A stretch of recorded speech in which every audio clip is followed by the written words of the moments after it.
Welcome back, listeners. I'm Robin Black. This is It's All About Healing podcast. In today's episode, I'll be interviewing Elizabeth Makowitz, and she has a wonderful story that is just extremely passionate and it's mind blowing the adversity and the trauma that she has faced and how she has overcome all of that. And she definitely is thriving now. So I am very glad to introduce Elizabeth. She's going to share with us her story. How are you, Elizabeth? I'm great. Thank you for having me. No problem at all. And where are you from, Elizabeth? Well, I was born in Quincy, Illinois. I got adopted to a couple in Brooklyn, New York, and then my father moved up to Maine when he got a job at the university. And I pretty much grew up in the Bangor area, right around where Stephen King is, most of my life. I'm in Texas now. We just moved down here in the last couple weeks, so it's a bit of an adjustment, but yeah, I like it. That's good. I understand that. So tell us a little bit about your story and how all of this started, just beginning with your trauma. Yeah, well, I grew up in a good family. I was never exposed to violence or drugs. I was never in and out of the system. I got adopted to, a middle class home with, a lot of love and anything I needed or wanted. I never went without. And in my 20s, actually I was 18. I got into an abusive relationship with a very violent sadist. My first couple of injuries were two really bad head injuries back to back. And the second one, it was right here. You can still see the scar. When he hit me with a wooden dowel, and you could see my skull when it happened. They had to sew the muscle back first, and then they sewed the skin over it, and I couldn't lift this eyebrow for a year. And when that happened, I started getting seizures and going deaf and blind for moments at a time. The doctors also prescribed me with opioids, and I found out I was pregnant when I went to the emergency room for that. So I tried to refuse. And because I was pregnant, they told me that they would call Child Protective Services on me for refusing medical advice. And I noticed because I got off my parents' insurance and I was on state insurance. So now you're low income. And now I was being treated differently. And Hmm. I never knew that there was a class system like this. And so obviously I had to take it. And after I gave birth to my son, there really was no, oh, I'm gonna hold back, no, I started taking it more, and obviously opioids, it's the best thing for trauma or the worst, depending how you look at it. And Hmm. slowly, you're getting more addicted and the abuse is getting worse. And it would get to the point he would lock me in the bathroom and just torture me for hours. Like it would start with me begging for my life. And then by the end of it, I was begging him to kill me. Like, just get it over with. Like, I can't take it. And, I finally went to Spruce Run, the battered women's shelter in Bangor. First they called me a liar because I was in like shell shock, like I had no tears left. And they said, well, Hmm. most women come in here and they're crying and they show emotion. So they Wow. called me a liar because I had no emotion. And I'm like, okay, here are the cops that just brought me to the emergency room, why don't you talk to them? And then Right. after that, they did a complete 180. And with two beds open, they turned me away and said, well, your injuries are so extensive and your situation is so dangerous that it puts the other women in the shelter in danger. The girl that got one of those beds, the guy didn't even hit her. Like, he kicked her car. That was it. And yes, destroying property is domestic violence. Absolutely. But, compared to my situation where he had almost literally killed me. Like, if I hadn't Hmm. gone to the emergency room a few times, I would have been dead. And the last time he strangled me, my airway collapsed in on itself. And so up to a year after that, my air pipe would literally like fold in on itself from the damage, and I would have to chug water just to be able to breathe. And it was so scary. And like the doctors are like, well, we just there's really nothing we can do about it. It just has to work itself out. And so it was just it was really, really scary. Thought I was going to die a few times even after he was gone because of that injury. And they wouldn't help. So So you local said, drug dealers. but you said, I'm so sorry. the shelter turned you away. So they weren't there to protect you. They just would. Yeah. I'm just confused. So how is that did they ever explain how your situation, or what was No, going on with you, put the other women at risk? yeah, they just said my injuries were too extensive and they were scared of him showing up at the shelter for me, and it put the other women in the shelter in danger. And then they told me if I didn't leave, they were going to call the cops. So I'm sitting there like, are you serious? Like, what am I? That was rock bottom. And I made a deal with my father, if they didn't help me, that I would sign temporary guardianship over to him for my children, because if he had shown up with the cops and I wasn't there, my dad would have had to hand my kids over. And so it was awful. And that was, kind of, the beginning of, the really bad stuff I went through. Because drug dealers ended up helping me out. They Mhm. take advantage of women in these situations. And so I ended up selling drugs, and I ended up Mhm. getting sucked into a life that I never wanted. Before that, I was in college, like I had plans, and there was stuff I wanted to do. And Mhm. yeah, once I signed temporary guardianship over to my kids, I didn't have health care anymore, so I couldn't get myself properly medicated or trauma counseling or anything. And Mhm. yeah, I really ended up spiraling, and it just got worse and worse. And finally, I ended up catching federal drug charges. And then I got to see how abusive the prison system was. And, like, for instance, my first week at Somerset County, I watched an entire pod of women get stripped out, those that signed up for a razor, because a male sergeant wanted a list of who shaved their vaginas and who didn't. Are you Those that, serious? oh yeah, those that did were punished. And I'm like, Oh, that's what wow. sex traffickers do. Like, when Britney Spears stood up in court and said that, like, I was like, oh my God, she's right. Like, and Mhm. just kind of the parallels of, some of the things they put her through and what they put inmates through. It was really quite awful. I mean, and they'd have cameras inside, SMU cells, which is special management unit, that were illegally placed there. They're not supposed to have them there. And I was forced to strip in front of those cameras under threat and duress of being extracted and maced. And when they extract you, that's when they come in 12 deep, all suited up in tactical gear. They have electric shock shields, they have mace, and this mace and these bombs that they throw in your cells, it's scientifically designed to take the oxygen out of your throat so you can't breathe. Mhm.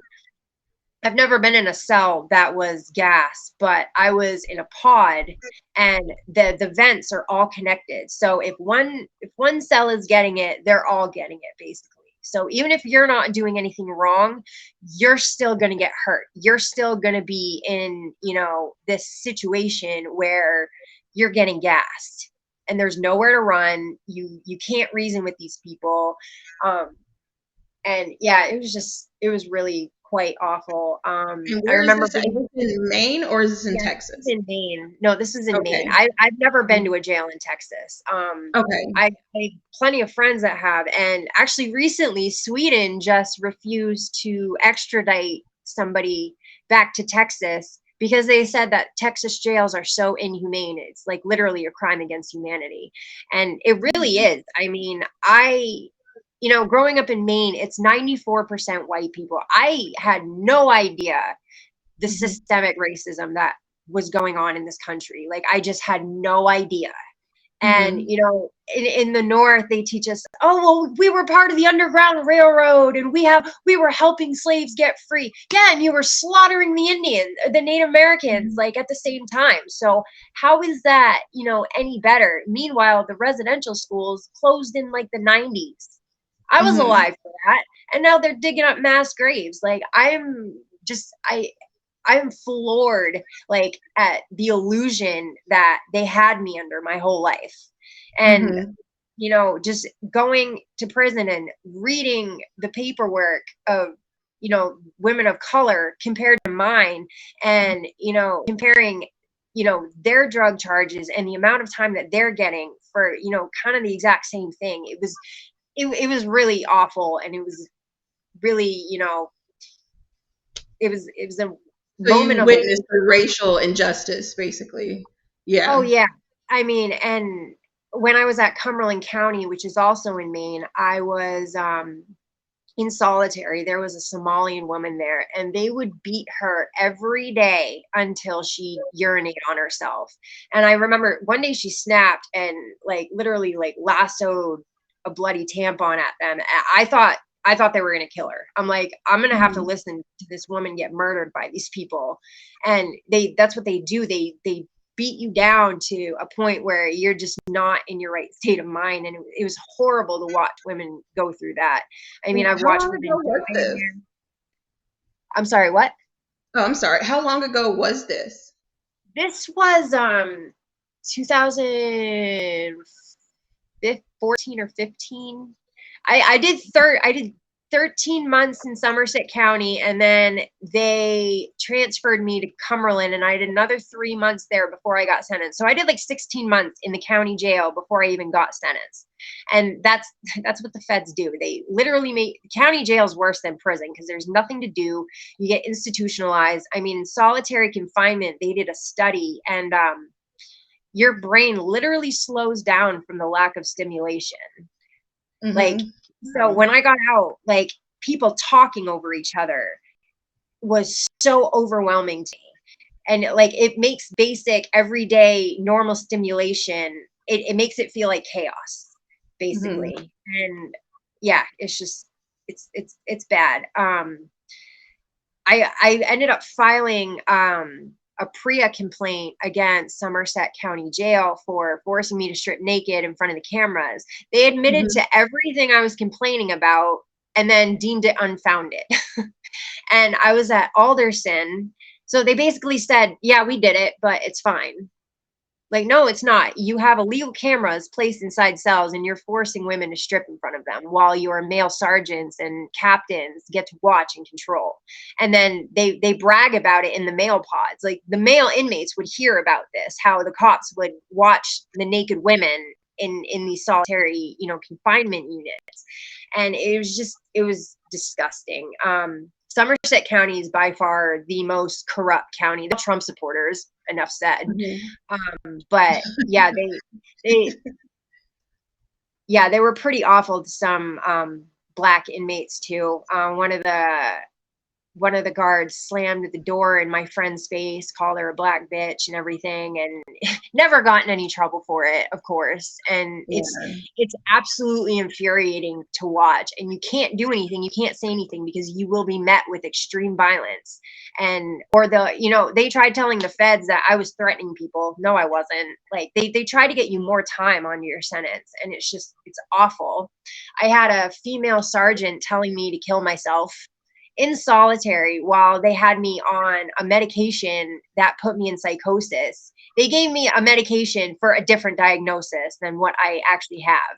And then they're like, you have anger problems, you have mental health problems. No, you're giving me something that's making me, mentally unstable. I wasn't like this before. I don't hallucinate on a normal everyday basis. The stuff you're giving me is making me go into psychosis, and now you're terrorizing me while I'm on it. And that same officer, it was just in the paper that she told another inmate to kill themselves, and they had to cut that inmate down from a suicide attempt. She still works there. She's still getting her pension from the taxpayers.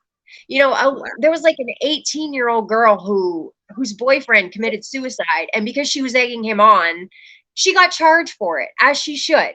But you're telling me an 18-year-old girl who's sick in the head can get charges, but an officer working at a jail doesn't even get fired for getting an inmate to try and, kill themselves. And Right. so when I went to Alderson, I filed a PREA complaint. That stands for Prison Rape Elimination Act. And Hmm.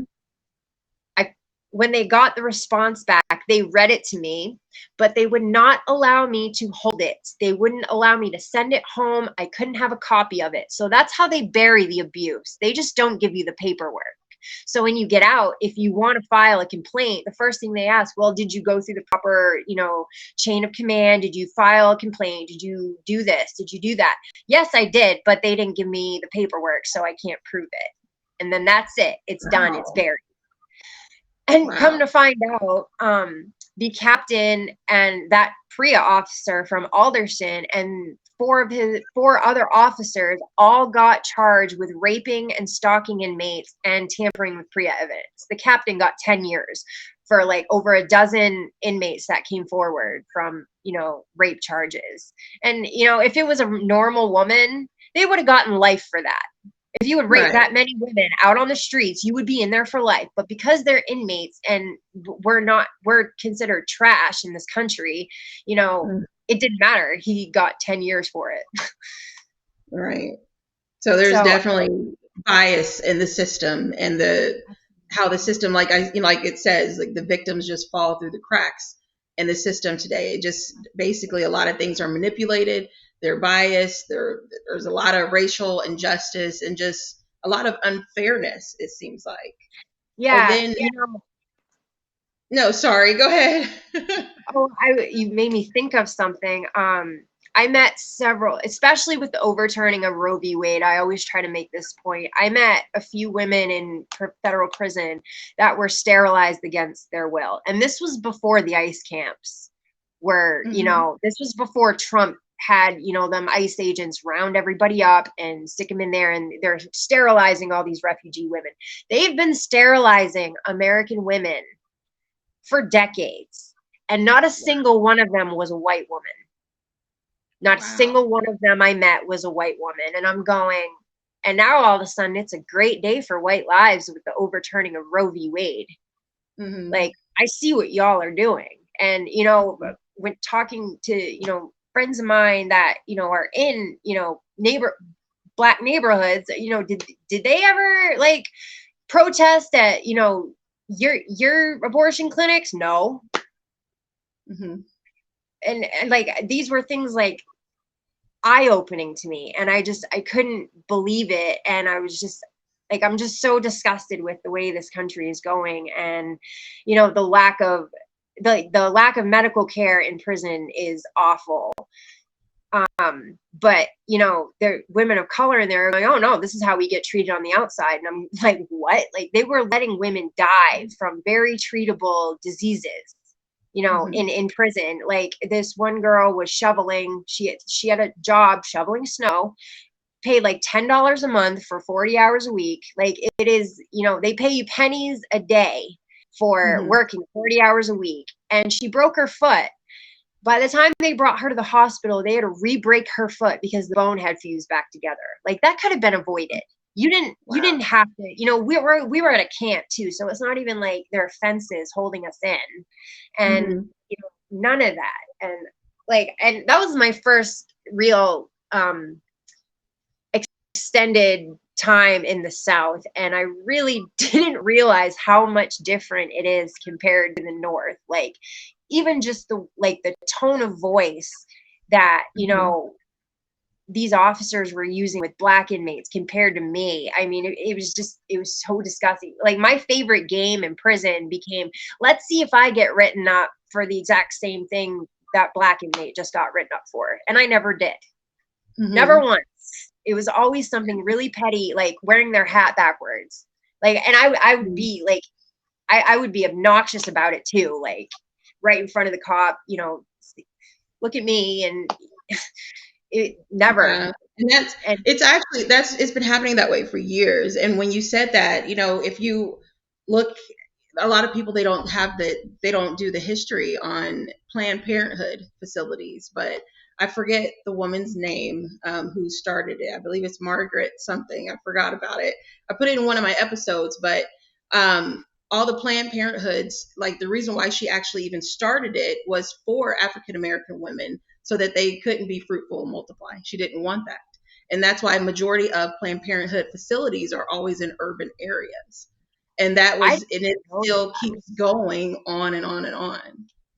So Yeah, yeah, and it's been out there for years. It's been like that yeah, with I had us no Black idea. women. Yeah, Yeah, yeah, it, it's awful. it is. I'm It so definitely is. disappointed. Like I'm so disappointed. Like my American dream is crushed because like I grew up thinking, oh yeah, this used to be like racially divided. Now we're all together. No, we're not. Yeah. It's so unfair. And like, I mean, I know how oppressed I feel from the patriarchy. Like I cannot imagine like how Black women must feel in this country. Like it's just Hmm. it's really hard to watch. And um the kids, they're doing this to children too. Like the cash for kids thing where these judges are getting paid for all these kids. The more kids they send to the prison, they get to pocket home money. There was a juvenile they brought with us in Cumberland County when I was still in Maine, Hmm. and she stabbed one of the COs at Long Creek because she had been repeatedly sexually assaulted. Oh And wow. it was the high ranking officers, of course, so no one's going to do anything about it. So they brought her with us. And on Christmas, she had already done 18 months. She'd been there for a while. Hmm. They told her she was going to go back to Long Creek her last 2 weeks, and she slit her throat that night. She tried to kill herself. Like, I mean, Yeah. that's better than going back to one of these places. Hmm. And, and with the school shootings, they want to put, oh, let's just put armed, cops Hmm. in all the schools. Well, the only thing that's done is, gotten a bunch of Black kids sent to juvie Hmm. over petty things. And Right. it's cash for kids, cash for people. The suffering of the American people is $1 trillion industry. I mean, a hospital saves $350,000 contracting their linen to be washed by inmates instead of paying regular people. And Right. everyone says we have the highest rate of incarceration. Yes, we do, but it's more than that. We make up Hmm. 1/5 of the entire global incarceration population. We have more people in prison than entire continents. And they're talking, oh, the crime is so bad. 70% of the women in prison are domestic violence or sexual assault victims. We're Hmm. all people who fell through the cracks, who Right. should have been saved but weren't. And then you Right. want to demonize us and throw us away. Absolutely. And Hmm. it's just we should be putting this money towards rehabilitation. And honestly, I've been talking to the state reps. I'm like, make Hmm. the pharmacy companies pay for it. They're the Hmm. ones that got everybody addicted. Whether it was Ritalin, Xanax, amphetamines, opioids, their antidepressants, Hmm. their psych meds.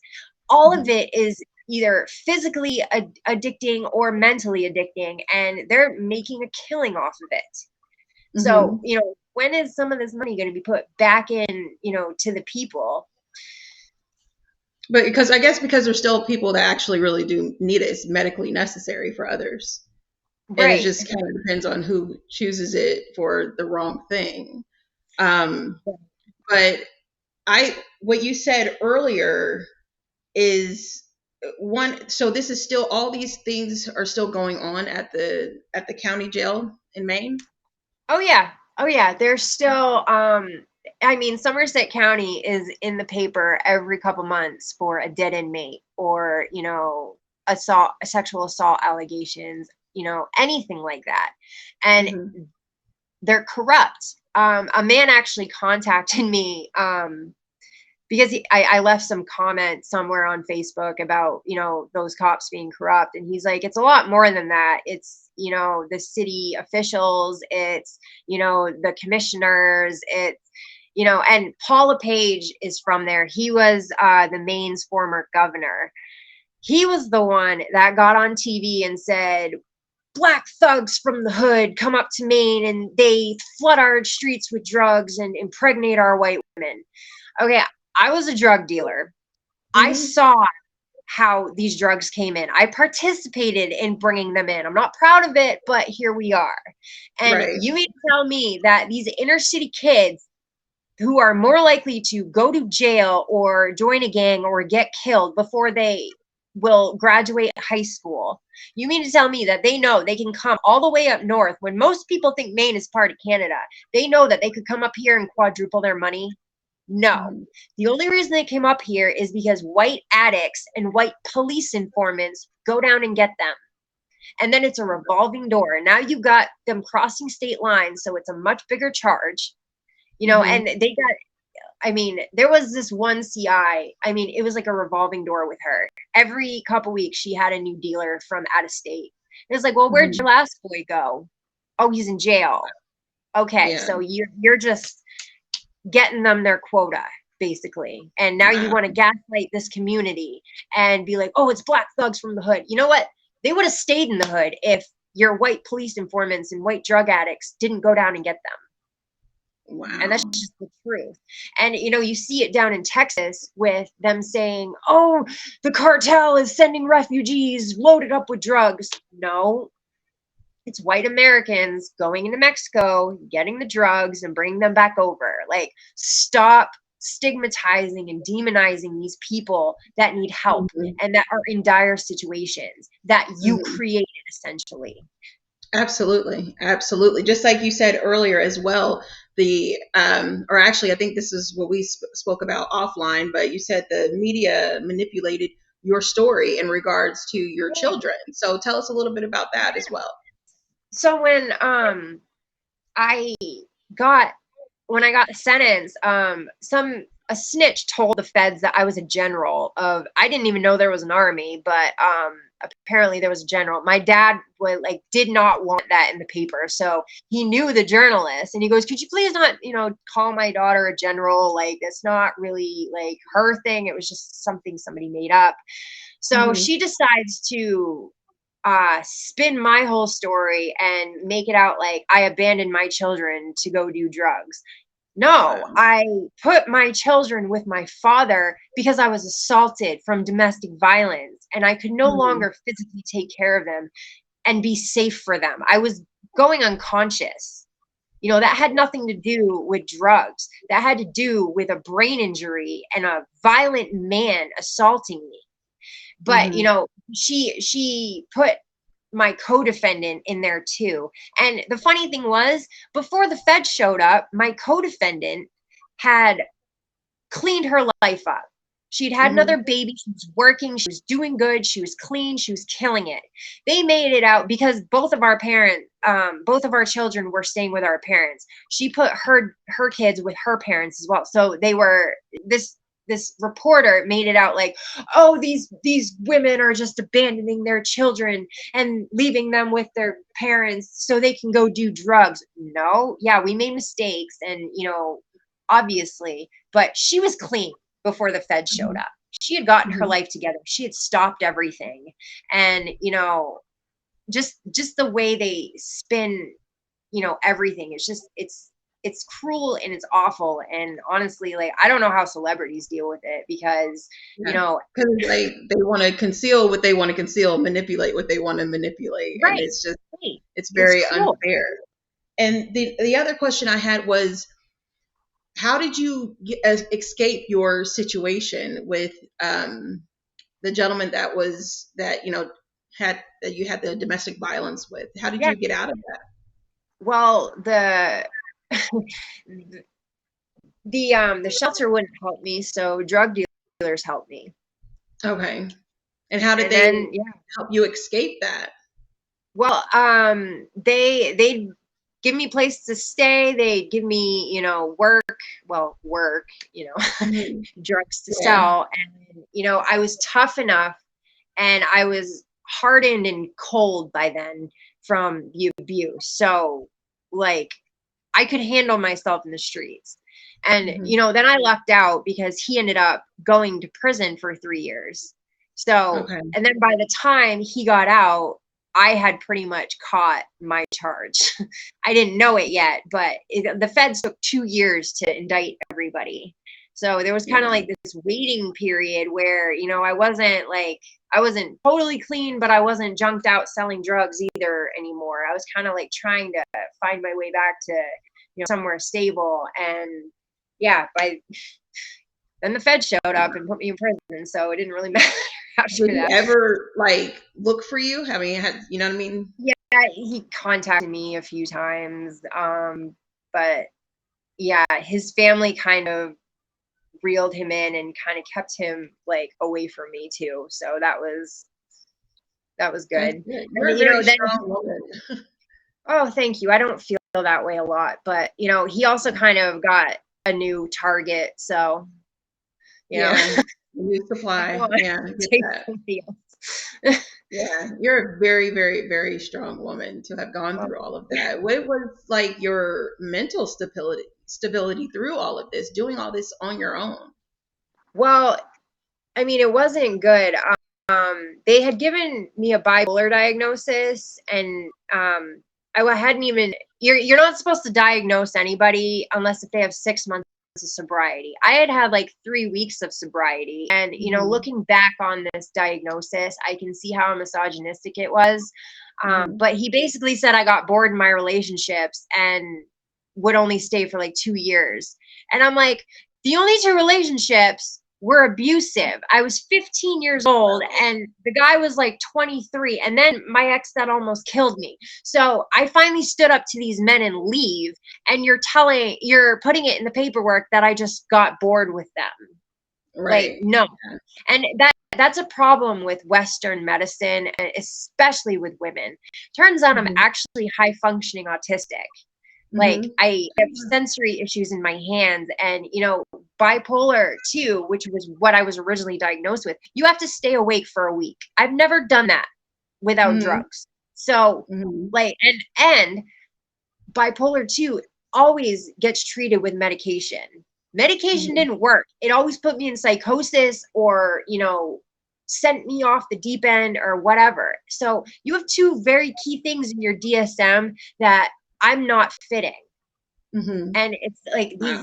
it's very misogynistic, and they love to slap women with diagnosis, whether it's borderline personality disorder, or Mhm. whatever, just so you can say, oh, there's something wrong with her, she's emotional, she's mentally unstable, and then you can throw them away. And Mhm. it's and it sucks because I've never reported any sexual assault, and I Mhm. never will, because the first thing they'll say is, oh, well, she's lucky to even have that type of attention. She doesn't know what she wants because she has a diagnosis. And that's what happens to women in this Mhm. country, and it's just so disgusting. Like, you have your mental health weaponized against you. You see it with Britney Spears. I mean, it's Mhm. just disgusting what they've done. And like, I had the government do that to me, profit off of my suffering, and slave labor and everything else. She had her family do that to her, and I don't understand how there can be so many loopholes in supposed the greatest country on earth, the land of the free, to Right. incarcerate people and trap Mhm. them. Yeah. Whether it's a mental asylum or whatever it is. It's just, Right. there's too many ways to, imprison people in this country, and it's just Yeah. so disgusting.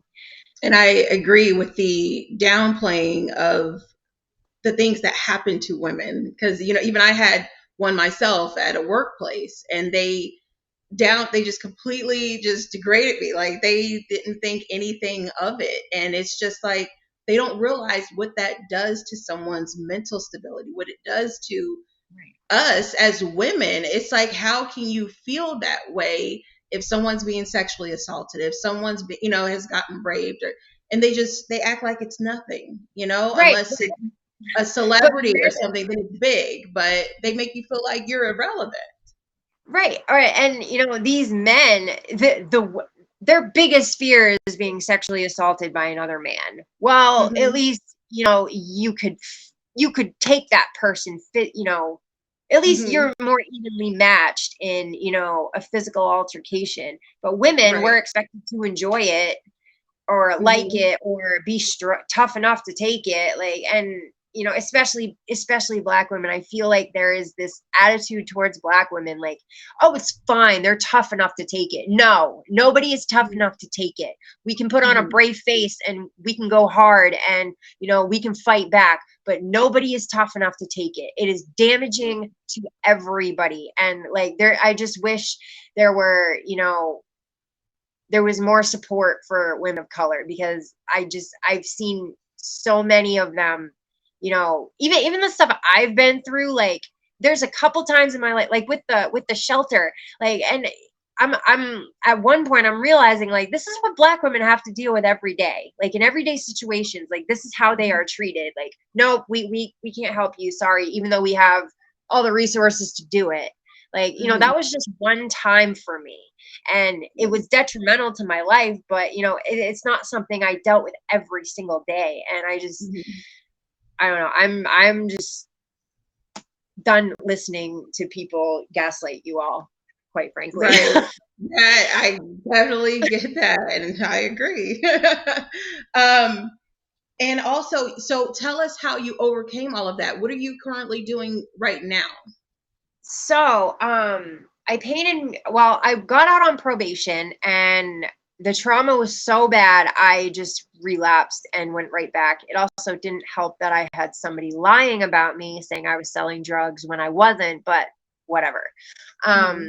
I painted murals while I was in there. I got a couple pictures to show you. I can only Okay. paint with blue, but here's one of the murals I did. It's a Oh, phoenix. okay. Yeah. Ooh, hold on a second.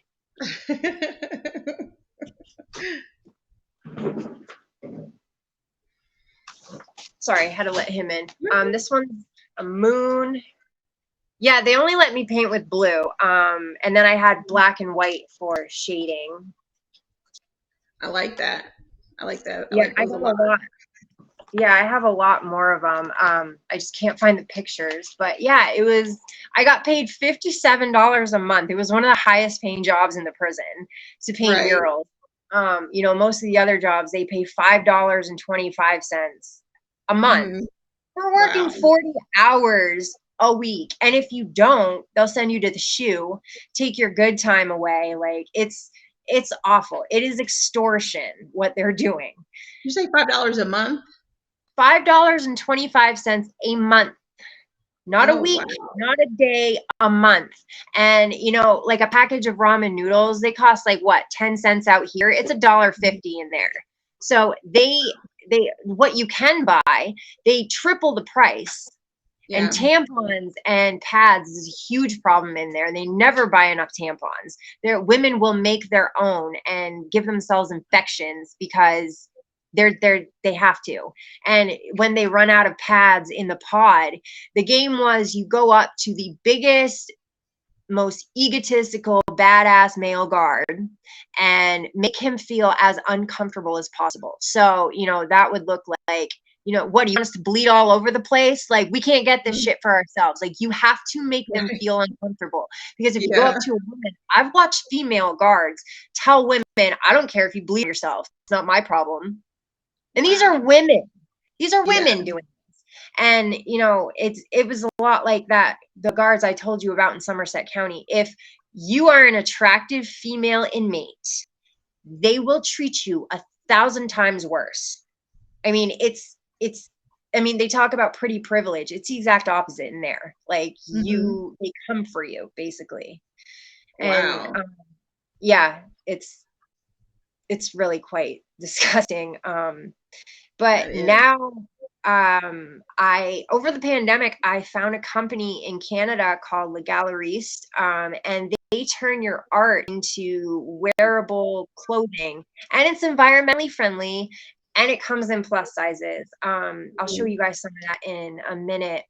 But I've had a couple art shows too. I've won some writing contests and gotten some of my stuff published. I've also been working with state representatives and legislation to get better laws on the table to try and expose some of these things. They just passed a law in Maine mandating all jail facilities provide feminine hygiene, both tampons and pads, free of charge.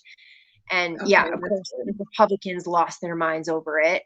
Well, it's the Mhm. taxpayers. That's what you get over $100 a day per inmate. Like, you can Right, afford to give them pads and tampons. Like, what is right. wrong with you? I mean, you Wow, already give us food that comes in boxes that say not for human consumption.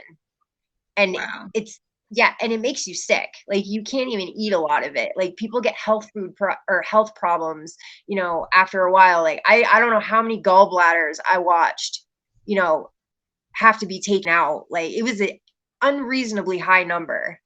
Mhm. And so I also am trying to get a bill put on the table. I want to get this nationwide across the board because, like I was explaining how they cover up the abuse, they just won't give you the paperwork. I want to Right. make it so that for every day a jail or institution stonewalls an inmate, they are charged, $500 or, whatever. It Mhm. makes it so that you can sue because I got a lawyer. They told me to get a lawyer and have it subpoenaed, but there's no open case to subpoena anything. You have to have an open case. And in order to open a case, you have to have the paperwork. So it's just Right. this, around and around we go type Mhm. thing where these cops get away with it and they Yeah. continue to get away with it and they just cover it up and nobody cares because it's inmates. Well, you're not rehabilitating anybody. You're traumatizing people and making them that much more dangerous when they come out. There are nights I still wake up screaming. It's not Wow. every day. It's not, it's not Wow. constant, but 5 years and I still have really bad PTSD and I still suffer from what they did. And so, yeah, I'm trying to get that bill put on the table. And I think it should be across the board, nationwide, federally. Oh, but we also got a bill put on the table banning landlords from charging processing fees and application fees for their apartments. We have 29 empty properties for every homeless man, woman, and child in America. Mhm. And these landlords are just, it's a scam. They'll get 10 people to pay an application fee, then they're getting, triple the rent without Yeah. even turning anything on with these application fees and processing fees. So in Maine, we got that banned. Thank God. And we have a really bad housing problem up there right now. So hopefully that will help. I mean, 10 years ago, there was one homeless encampment of maybe 50 people. Now there's 10 and there's Mhm. like thousands or hundreds of, they like to, water it down to only like 100 people sleeping outside. There's Yeah. 70 kids at Bangor High that are sleeping outside. Wow. And like, those are kids. So I mean, Yeah. they like to manipulate the numbers, and I'm just calling them out. It's in my purse. Yeah. I absolutely love what you're doing though, because that was extremely powerful when you said they're traumatizing people, but and making them worse when they come out. Like that speaks volumes. And I'm glad that you're fighting for that. That's really extremely powerful and very empowering. Um, can we see Thank some of the items that you have? you. Absolutely. So I have little. Here's one of my bags, and everything is environmentally friendly. And um, this is my painting. So I paint it on canvas, and then I pick out what I want it to go on. So Hmm. that's one of my bags. Here's another bag. It's like a Oh, little tote okay. bag, and it's very Yeah. well made. Yeah, I like that. Those are pretty. Yeah, and this is a pillow sham. Oh, okay. Wow. Um, and I have placemats, my lucky koi fish. I like that. Yeah, and I've got shawls, I've got dresses. This is being sold in a couple stores in Bangor. I'm working to get them in stores down here. Okay, what stores are, if someone wanted one, where would they go? Is there a website or would they go to get this? Well, yep, there's my legalariste.com /en/Elizabeth.Mikotowicz. That's my website with everything on it.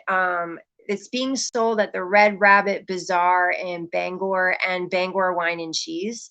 I've got a couple stores possibly lined up down here in Texas. I'm not quite there yet. We've only been here a couple weeks. Oh, this one's one of my favorites, the Vivian scarf. It's so pretty, and it's Yeah, just, yeah. that is. I love all those colors. And everything, all your information will also be in the description box below for all the listeners and viewers. So no worries, but definitely, I love all of these. They are beautiful. And so is Yeah, it this the goes around your bags, the scarves, and what else? So I only have bag. I started off small for the stuff Mhm. to put in stores. So I only started off with like bags, scarves, headbands, and pillow shams and the placemats. But there's dresses, there's pants, there's all kinds of shirts. I mean, you could go casual, you could go, very fancy. I mean, and all the stuff is very comfortable. And the best part is that, our society likes to, shove skinniness down women's throats, and you'll have these clothes like Abercrombie and Finch. I hated them. Yeah, a regular size 5 is a normal 0. Mhm. These clothes actually run big. Like the extra Okay. small actually kind of hangs off of me. So I Mhm. mean, I think it's very good for people with, body dysmorphia issues. Like this is, you know it's properly sized. Okay, that's good. um, oh yeah, I have a handkerchief too. Actually, this is called a Faruski. I didn't know. I'd never heard of Faruski I know. before, but it's like What is that? handkerchief. It's a handkerchief, but they call it a Faruski on the website. So Okay. I never heard I of that. I hadn't either. I didn't even know what it was. It like on the website it shows it like tied up in kind of like this little pillow thing, and I'm like, I don't know what that is, but I'm gonna buy a bunch of them like just to find out. But yeah, it's a lot of fun. Yeah. Um, yeah, I'm sorry. I just still cannot get over what you said about traumatizing people and making them worse when they come out. It That just is. really stood out to me more than anything because especially mental health is such a huge issue and it's growing so like significantly. Well, the other thing that happened, when I got out on probation, they gave me a month's supply of my medications. Mhm. Well, when I ran out, I went to the pharmacy and it was over $1,300 of medications that I had no way of paying That's for. So, if you're going to put inmates on medications, they need to have a way to pay for them when they get out because otherwise they're going to detox off of it. And, then the wow. mental spiral begins. I didn't even And think about that. I could never even come across my mind. I had no idea to think well, about that. how can you know if you've never been through it? I didn't know that until I went through it, and then I'm like detoxing off lithium, and my heart is palpitating. And your heart can stop from lithium. That's what they had me Right. on, and I'm not on it anymore. But like I could literally feel like my heart beating abnormally when I was coming off of it.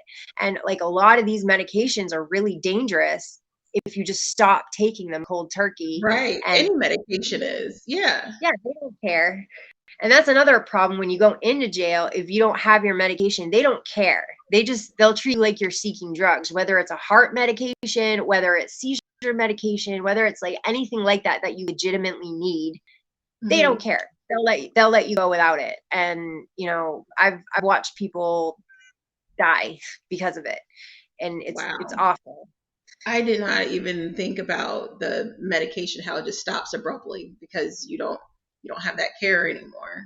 That Yeah. is, Paul LePage was still governor when I was on probation, and I tried to get insurance or something, and they're like, well, if you get pregnant, you can get insurance. And I'm like, I'm just trying to be okay to get home to my other two kids. And you're literally telling me upon being released from prison that in order for me to get basic health care and medications that the government's telling me I have to be on, I have to mhm. get pregnant.